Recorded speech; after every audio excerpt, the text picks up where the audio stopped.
Voix de celui qui crie dans le désert. Préparez le chemin du Seigneur, rendez droit ses sentiers. Tout ravin sera comblé.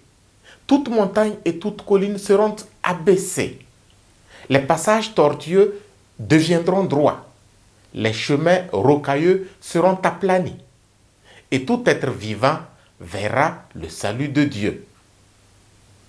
Chers frères et sœurs, mettant en pratique cette prophétie d'Isaïe, le précurseur Jean le Baptiste, à travers le désert, dans le dénuement total, a préparé le premier, la venue du Messie.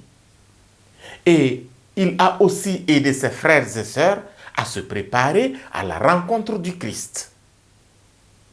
Nous aussi, en ce deuxième dimanche de l'Avent, sommes interpellés à faire autant. Nous, les pasteurs, en premier lieu, à imiter Jean-Baptiste, comme nous le pouvons, dans l'austérité de vie, mais surtout dans notre zèle à parcourir les déserts de notre monde.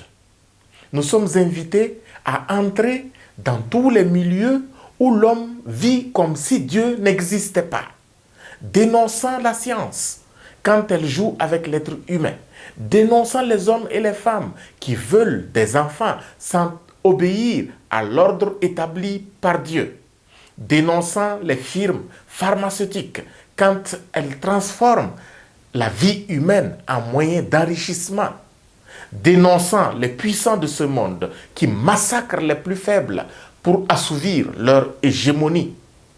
Car l'imitation de Jean-Baptiste aura toujours pour conséquence le don de sa tête sur un plat. En second lieu, et ensemble avec nos frères et sœurs laïcs, nous sommes invités à mettre en pratique la prophétie d'Isaïe dont il est question dans l'Évangile. Les images sont fortes. Rendre droit ses sentiers en comblant les ravins et en abaissant les collines et les montagnes. Quels sont nos ravins à combler?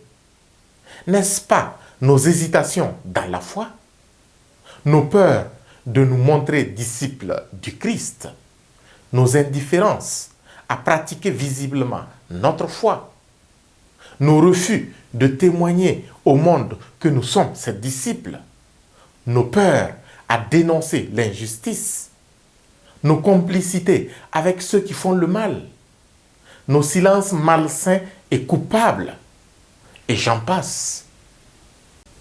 Quelles sont nos collines et montagnes à abaisser?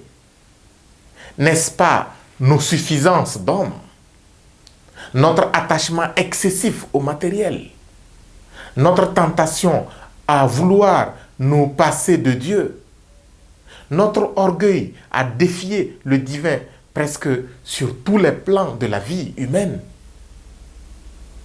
Que le Messie lui-même, par la force de l'Esprit Saint, nous aide à oser combler nos ravins et abaisser nos montagnes pour être en mesure de l'accueillir à Noël.